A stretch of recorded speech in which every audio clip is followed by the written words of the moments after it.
What's up brother, ketemu lagi dengan gua Chandra Brew, tetap di channel kebanggaan kalian.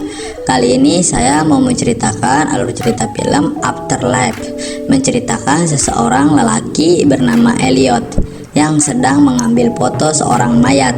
Dia ini pemilik jasa pemakaman yang bertugas mendandani mayat sebelum dimakamkan. Nah, sebelum lanjut ke alur ceritanya, yang baru mampir silahkan klik subscribe dan loncengnya karena itu gratis. Yuk, check it out.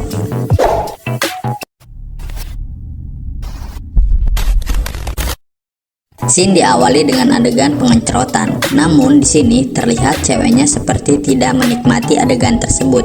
Entah barangnya kurang gede atau sudah terlalu 4 jari. Sudahlah. Cewek ini bernama Anna. Dia adalah seorang guru dan cowok ini bernama Paul. Dia ini seorang pengacara. Paul yang kepikiran dengan sikap Anna tadi kemudian bertanya kepada Anna, tapi Anna nggak ngaku kalau sebenarnya dia mengidap sebuah penyakit. Entah penyakit apa ya.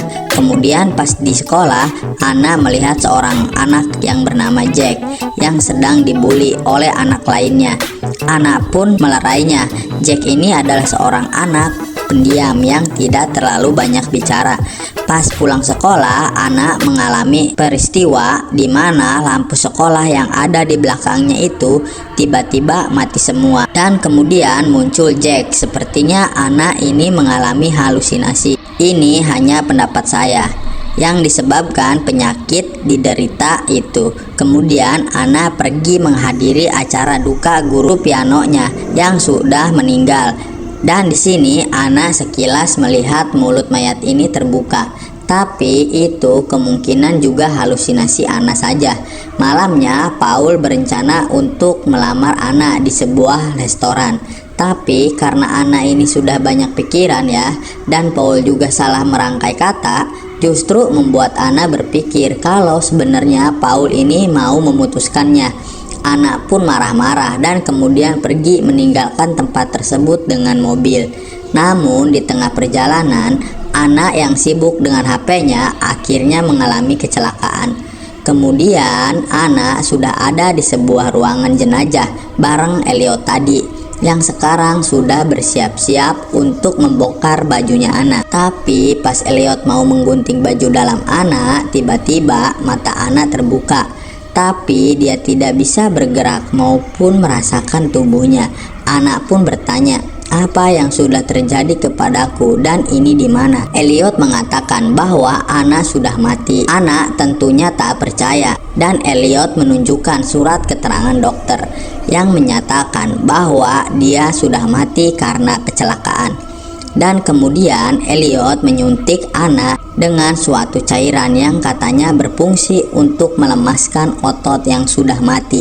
Dan Anna pun kembali tidak bergerak. Paul yang belum tahu tentang kecelakaan Anna barusan berusaha mencari Anna untuk meminta maaf kepada Anna.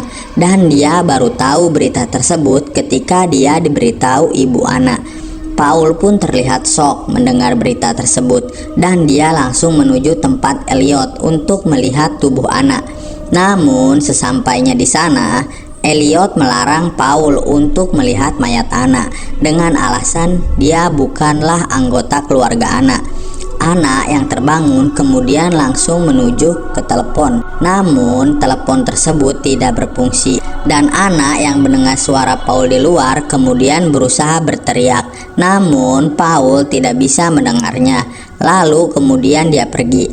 Elliot pun masuk lagi ke ruangan Anna. Di sana Anna memelas, bertanya kenapa dia melakukan ini semua kepada Anna. Dan Elliot mengatakan kembali bahwa Anna sudah mati. Tapi bagaimana mungkin orang mati masih bisa bergerak atau berbicara? Elliot berkata bahwa Anna bisa melakukan itu semua bukan karena Anna masih hidup, melainkan Elliot ini memiliki kemampuan untuk berbicara kepada orang mati yang jiwanya masih belum pergi ke dunia selanjutnya. Jadi Elliot ini mengaku kalau dia ini kayak Iron Man setelah makan odadingnya Mang Oleh, yang mana tugas Elliot ini adalah untuk membantu arwah tersebut untuk bisa menerima keadaan bahwa dirinya saat ini sudah mati. Di sisi lain, Paul kadang-kadang melihat penampakan Anna di hadapannya. Mungkin karena Paul ini merasa bersalah ya. Jika memang benar Anna sudah meninggal dan itu terjadi setelah dia bertengkar dengan Anna yang berjalan sempoyongan masih belum bisa menerima keadaan dirinya sudah mati, dan kemudian mengambil sebuah gunting. Beberapa saat kemudian Elliot masuk ke ruangan Anna yang sudah bersiap dengan gunting di tangannya berusaha menusukkan Elliot tapi enggak kena. Dia langsung berlari menuju pintu, tapi sayangnya pintu itu dikunci. Elliot pun mendekatinya dan berkata bahwa dia hanya ingin menolong Anna melewati masa transisi menuju dunia selanjutnya. Elliot pun mempersilahkan Anna untuk menusuknya jika memang itu yang diinginkannya. Tapi karena Anna ini bukan pembunuh, jadi nggak mungkin dilakukannya. Anna bilang dia cuma mau keluar dari tempat ini, dan Elliot pun membentaknya dan mengatakan agar Anna cepat menerima takdirnya bahwa dia ini sudah mati karena waktunya tinggal 2 hari lagi sebelum dia dimakamkan. Anna pun kembali tertidur di ruangan tersebut. Kemudian dia bermimpi bertemu dengan nenek yang menyeramkan dan juga bocil yang menyeramkan. Mereka bilang bahwa Anna masih belum siap. Ketika terbangun, Anna pun merasa frustasi dan menghancurkan semua peralatan di ruangan tersebut. Keesokan harinya, Jack datang ke tempat Elliot yang mengira bahwa hari ini adalah hari pemakaman Anna, tapi ternyata bukan.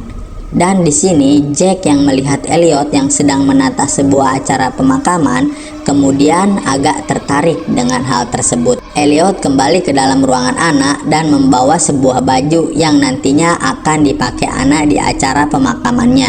Dan ketika Elliot keluar, ternyata Anna tadi mengambil kunci milik Elliot. Anna pun langsung mencoba kunci tersebut, tapi karena jumlahnya terlalu banyak, Anna pun jadi gugup sampai mematahkan salah satu kuncinya. Elliot yang kebetulan bensinnya habis kemudian mampir untuk mengisi bensin, dan ketika ia merogok saku, di sini dia sadar bahwa kuncinya hilang. Elliot pun segera kembali ke rumah. Anna yang sekarang sudah berhasil membuka pintu akhirnya kembali masuk karena di depan sudah ada Elliot yang pulang. Anna yang tidak bisa menemukan jalan keluar kemudian menuju ke atas untuk mencoba menelepon Paul, tapi Paul tidak bisa mendengar jelas suara Anna. Mengira itu telepon iseng dan dia pun menutup teleponnya. Elliot pun menemukan Anna dan di sini dia berpikir hanya Elliot saja yang bisa mendengar suara orang mati. Dia pun menunjukkan tampilannya di sebuah cermin. Di sini terlihat bahwa Anna memiliki bentuk yang sudah mirip seperti mayat. Dari sini pun Anna menyadari kalau dia memang benar sudah mati, atau setidaknya Elliot ingin Anna berpikiran seperti itu karena di sini ternyata hembusan napas Anna menimbulkan embun di cermin tersebut, yang artinya Anna ini sebenarnya masih hidup dan Elliot ini bukanlah seorang memiliki mata batin, melainkan seorang psikopat memanipulasi pikiran orang lain agar dia percaya bahwa dirinya sudah mati. Elliot pun langsung menghapusnya sehingga Anna tidak sadar akan hal itu. Tapi di luar ternyata ada Jack yang tidak sengaja melihat Anna yang sedang berdiri di dekat jendela. Dan di sini Anna yang sudah percaya bahwa dirinya sudah mati akhirnya pasrah menerima takdir tersebut. Dia juga sudah tidak perlu memakai baju karena ngapain mayat pakai baju. Elliot pun dengan leluasa bisa menyuntikkan cairan injeksinya karena Anna ini sekarang sudah jadi penurut. Keesokan harinya Jack yang bertemu Paul di sekolah memberitahukan dia kemarin malam melihat sosok Anna yang tengah berdiri di tempat Elliot. Jack pun meminta Paul untuk mengeceknya, tapi Paul yang sudah berpikiran justru marah lalu menampar Jack. Jack lalu pergi ke tempat Elliot yang sedang menata acara pemakaman lagi. Di sini Elliot melihat Jack yang seperti memiliki rasa empati kepada orang mati. Kemudian Elliot mulai mempengaruhi otak Jack. Paul yang kini mulai lagi memikirkan kata-kata Jack tadi, dia pun pergi ke tempat Elliot untuk mencari tahu kebenaran dari ucapan Jack. Dan Paul yang dilarang oleh Elliot pun tetap menerobos masuk hingga sampai di depan pintu di mana Anna berada. Paul mengedor-gedor pintunya. Namun di sini Ana justru diam nggak bersuara karena dia berpikiran percuma saya sudah modar ya. Jadi Paul juga nggak mungkin bisa melihatnya. Paul tidak menyerah. Dia meminta tolong temannya yang seorang polisi untuk memeriksa tempat tersebut. Tapi kan nggak mungkin seorang polisi menggeledah suatu tempat tanpa tuduhan atau bukti apapun. Paul berpikiran bahwa mungkin saja anak yang sekarang masih hidup diberikan obat atau sejenisnya yang mengakibatkan dia seperti orang mati. Tapi emang seperti itu faktanya.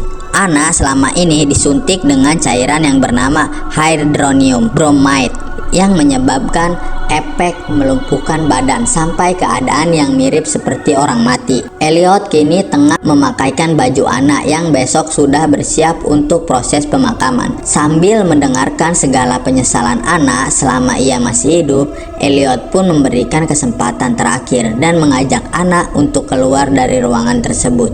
Namun Ana tidak mau. Dan disinilah Elliot mengatakan bahwa sebenarnya kebanyakan manusia itu tidak takut untuk mati, melainkan takut untuk hidup. Elliot kemudian menggali lubang untuk pemakaman Ana dan di sana terlihat Jack yang membantunya. Dan di sini Elliot juga mulai mengisi otak Jack dengan ideologi yang dimilikinya yang membuat dia menjadi orang seperti ini. Elliot kemudian mempersiapkan Ana juga hendak menyuntikkan hydronium tadi agar Ana tidak bergerak seperti orang mati. Namun Ana meminta sebuah cermin untuk melihat seperti apa tampilannya untuk terakhir kalinya. Di sini Ana secara tidak sengaja menghembuskan napasnya ke cermin dan dari sinilah dia tahu kalau sebenarnya dia ini masih hidup. Ana pun meronta. Namun Elliot berhasil menyuntikannya dengan cairan hydronium dan kemudian Elliot mengambil foto Ana tersebut. Beberapa saat kemudian acara pun dimulai. Banyak orang yang menghadiri acara pemakaman Ana, termasuk ibunya dan juga Paul. Paul pun merasa sedih ketika akhirnya bisa melihat tubuh Ana yang sekarang memang sudah tidak bisa bergerak. Paul kemudian mencium Ana untuk terakhir kalinya dan kemudian ketika Paul mulai pergi, di sini terlihat tubuh Ana mulai bisa bergerak. Namun Elliot segera menutup peti tersebut sehingga tidak ada yang menyadarinya. Dan ketika Ana sudah tersadar sepenuhnya, dia kini tengah dikubur hidup-hidup. Setelah acara selesai, terlihat Elliot kemudian menempelkan foto Ana tadi di dinding kamarnya beserta kumpulan banyak banget foto orang lain yang merupakan korban-korban Elliot sebelumnya yang sama seperti Ana. Scene kemudian berganti. Terlihat Jack yang kini juga tengah mengubur seekor anak ayam hidup-hidup. Ya, jadinya Jack sekarang pun memiliki perilaku yang sama seperti Elliot ya. Sementara itu, Paul yang merasa berduka kini terlihat sedang mabuk dan kemudian Elliot menghampirinya dan berkata bahwa mungkin saja saat ini Ana masih hidup jika ia cepat membongkar kembali kuburan Ana. Paul pun kemudian langsung menuju keluar dan mengendarai mobilnya untuk menuju kuburan Ana. Di saat bersamaan, Ana yang ada di dalam peti terlihat mulai kehabisan napas. Paul pun secara cepat membongkar kuburan Ana dan menarik Ana keluar. Ana pun terlihat kembali bernapas dan Paul pun merasa lega. Tapi berapa saat kemudian Paul terbangun dan kini ia sedang berada di ruangan milik Elliot. Dan ternyata sebenarnya Paul tadi ketika mengendarai mobil dalam keadaan mabuk kemudian dia mengalami kecelakaan. Jadi scene yang memperlihatkan Paul membongkar kuburan Ana tadi itu ternyata hanya halusinasi saja. Sedangkan kenyataannya Paul kini sudah dinyatakan tewas. Keadaan pun seperti keadaan Ana di awal film tadi. Dan film pun tamat.